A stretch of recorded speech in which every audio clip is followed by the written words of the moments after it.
Over CES this year, a company called Phiaton asked if I'd like to check out some of their current and latest audio gear.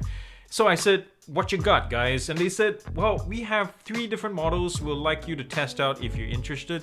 And I said, sure, my audience at least would like to know what your brand is and, give you some spotlight there. So here they are, the 900 Legacy headphones and 2 earphones, the Twig Pro from sister brand Oddict and their brand new Phiaton BonoBuds Lite. Now, one thing I found out about Phiaton is that it's Korean, just like Samsung and LG, and it's 60 years old. So why haven't I heard of it? Have you? And are these even any good? Well, let's break each of these down. After these messages, I'm curious to see how they perform. Let's do it.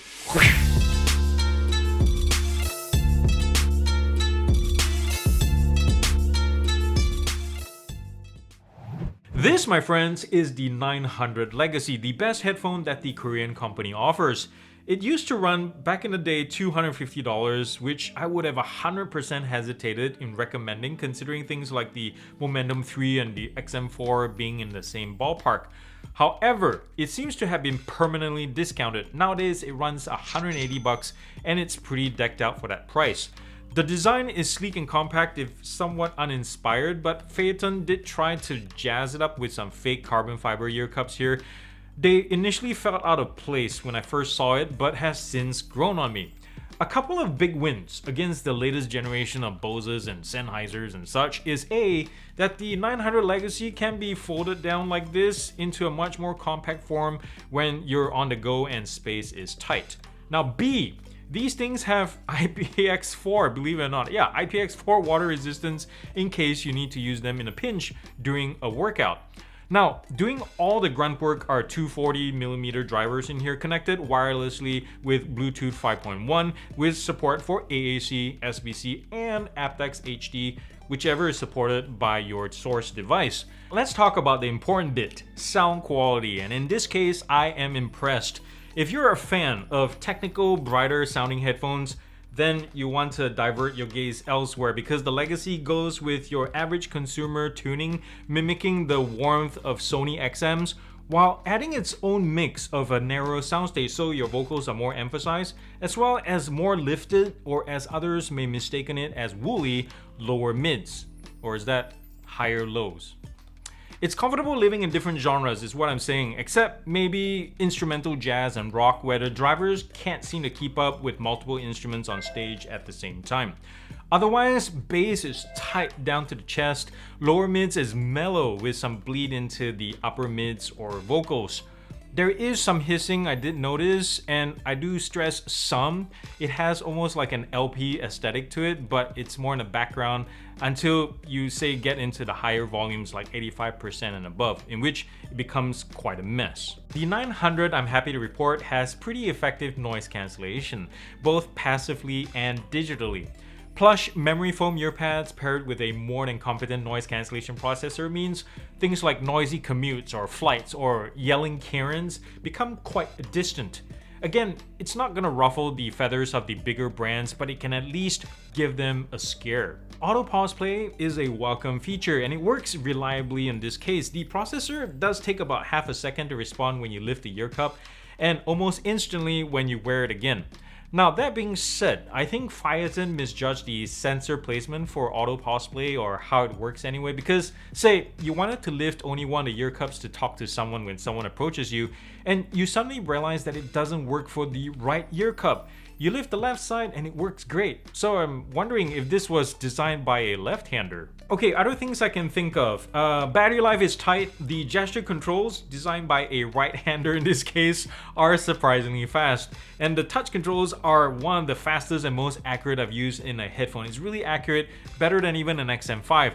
The lack of app support prevents any kind of meaningful customization for the controls or even the sound.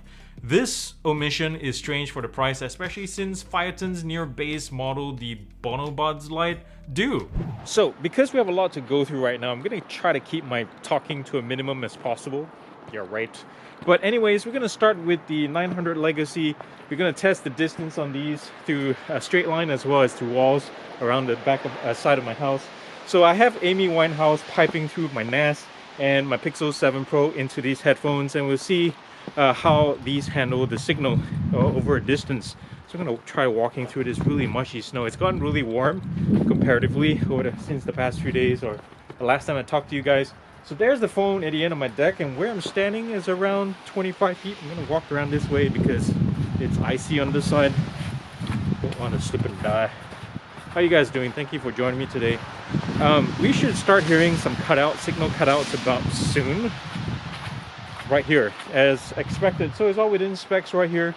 I'm gonna keep walking real quick to see if we get a disconnect signal. Wow, this is all slush. That is slush right there. I'm just walking in mush. It's really bad right now. Yeah, it's pointless. I think it'll hit around 65, 70 feet before we get a signal loss, but at that point it was just like... And by the way, these things look really good on my head, don't they? I like how slim they are, very compact, and very they hug the head really tightly. Anyways, let's check out the Twig next. Okay, I have the Twig Pros on right now, and where I'm standing, again, 25 feet. The signal is strong on these things, and I'm guessing once I hit again to the side of the house right here, yep, sputtering has happened. I'm gonna run down to the street real quick. I'll run down the driveway to see when we get a disconnect tone and a complete dropout. Right now it's dead, completely dead. It's given up the ghost. Still no tone yet. Still waiting on it. Nothing. But one thing I have to say that the Twigs have really nice indicator tones. Whether you're pairing, there it is, it disconnected. And then once it's back, it'll give me another tone. And then I can resume playing by pressing the play button. It doesn't resume media automatically. Some do. You can see the fit of these in my ears. How do they look? Typical STEM style AirPods. Kind of look very compact, very light. And if I go running, even trudging through the snow like this, there it is, it's back in the pairing. And you know, you see it stays put, very comfortable. I can wear these, not running. I would wear these in the gym. And as long as you're not like, you know, pounding a lot, you should be fine. So I have the BonoBuds Lite on right now, and again I'm standing 25 feet away. Signal strength is perfect on these three, really. They're well within spec. They're performing as they should, not overperforming either, so very predictable. And now that there's a wall between us and the phone, I'm starting to get signal cutouts around the 36, 37 feet mark. I'm gonna keep running this way. Again, thank you guys for joining me and being patient. There's no music playing, or if it does, it's unintelligible right now. Okay, so you can see the fit again of these in my ears. These are your typical earphones. They sit right in your ear canal. Very comfortable for what they are. A little bit on the larger side in terms of thickness. You can see it protruding out the side of my earlobes a little bit, but it's not too bad at all. And again, if I take this running, these are not workout earbuds. Neither the Twig Pro or this one are workout earbuds, so keep that in mind. But they stay put if you're, you know, walking or running with your dog. Nothing too intensive or too long. These fit really well. One strange thing I noticed about the BonoBuds is that during phone calls they go into this quasi pass-through mode. I like it when earbuds and headphones do that. It's for safety reasons. You know, when you're talking, you want to be able to hear cars honking, or, you know, traffic or a passing bicycle behind you or something. So it's good, but in this case, it does it differently from the true ambient mode that it has in the app. The other one sounds good, but here it sounds like I'm in a tunnel. It's like this high-pitched tunnel with a lot of wind going through. It's really crazy. I don't understand. And also you can hear the mics are okay as cars pass by, as noise suppression kicks in. Yeah, it's all right. Right now, let me try walking on this slush. You can hear me stomping there. Voice quality suffers at the same time. When it's doing its work, the algorithm kicks in.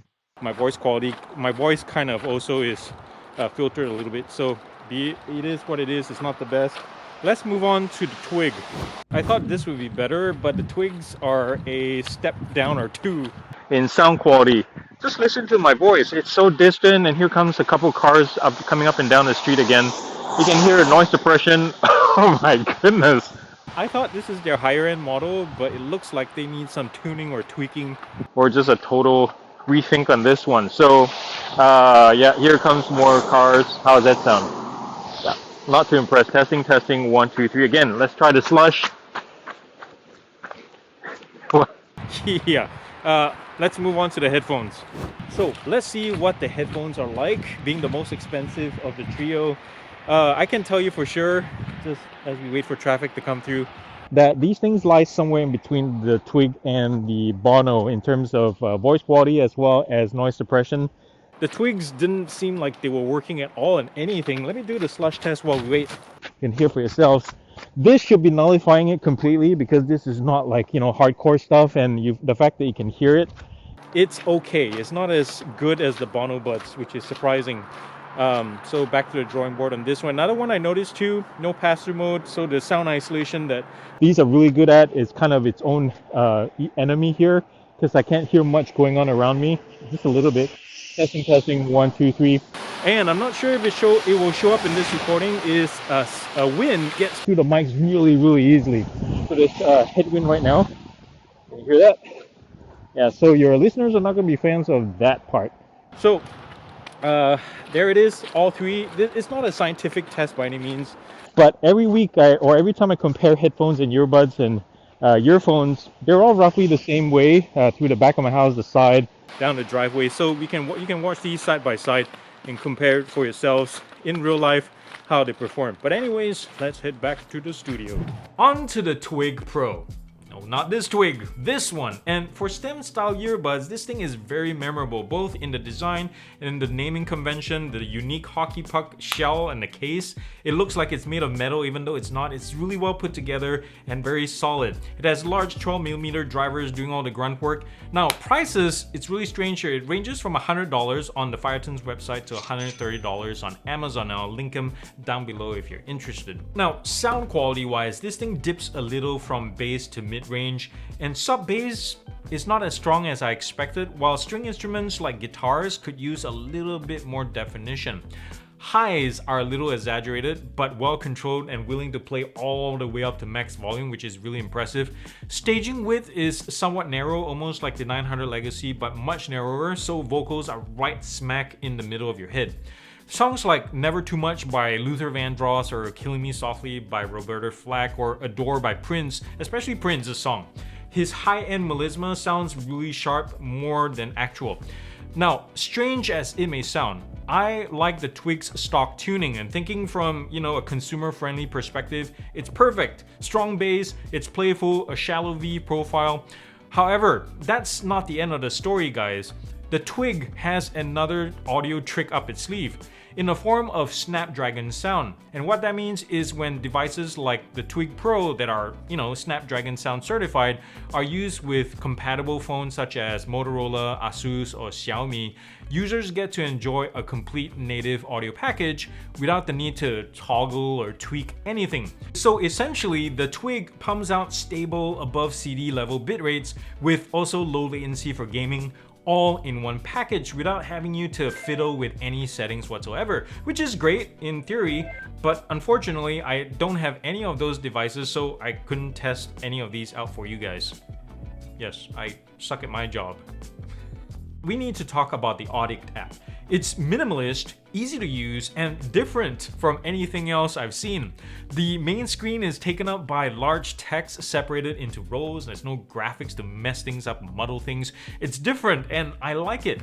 Now, purists may balk at the simplistic EQs where adjustments are indicated by warm, cold, hard, and soft, but I think it's for those of you who don't want to be bogged down by graphs and numbers and all those complications. The onboard processor can be sluggish at times, like say for example when you're switching between active noise cancellation or pass-through and all that, can take a tick or two longer than average, and I noticed that the 900 Legacy also suffers from the same behavior.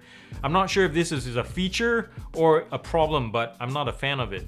With the BonoBuds Lite, you get a great pair of earphones for under 50 buckaroos. Bluetooth 5.2 with SBC and AAC support, 6mm dynamic drivers, IPX4 water dust resistance, pass-through mode, non-customizable touch controls unfortunately, but it does bounce back with a 6-band EQ in the rather bare-bones app. Now, the BonoBuds carry another consumer-friendly tune for sound quality, and yet they're surprisingly more mature sounding than even the Twig Pro.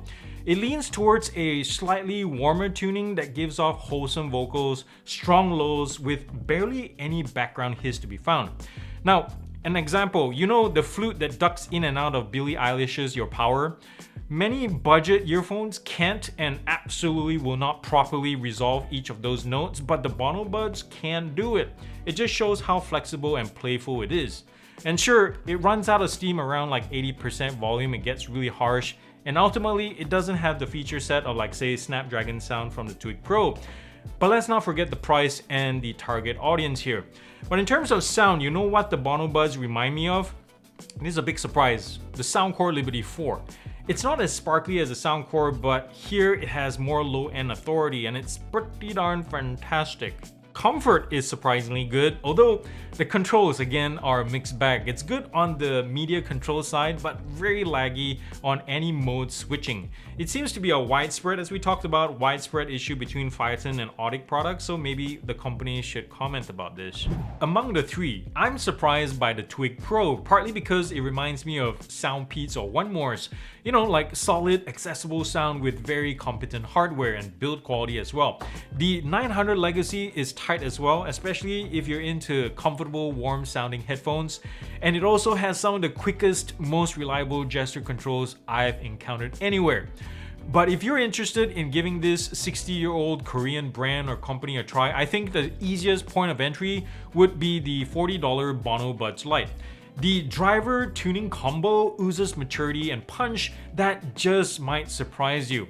So with all that said, here are my final GearUP scores for the 900 Legacy, the Twig Pro, and the BonoBuds Lite. And if you have any question about how I got there, feel free to comment down below.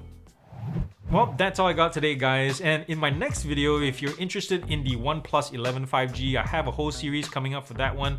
Please check that out. If you like what you see, if you like to see more content from this channel, please show your support. Thumbs up if you like this video, comment nicely down below. You know what to do. The other stuff, you know, subscribe and all that. Visit my Patreon page, the super thanks button, everything. You know what to do. Share as well. I like to get the word out and get me to 50,000 subs. That would be super awesome. Thank you again for being here, guys, and remember to do something loving and kind for somebody in this world, because guess what? If you haven't seen the news, the world needs it more than ever, and it starts with you. And remember to pray also for the Turks and the Syrians with the whole mess of the earthquake and all the survivors. They're still in the rubble. Please pray for them and hope help gets to them really quickly. Thank you again for watching. Peace out.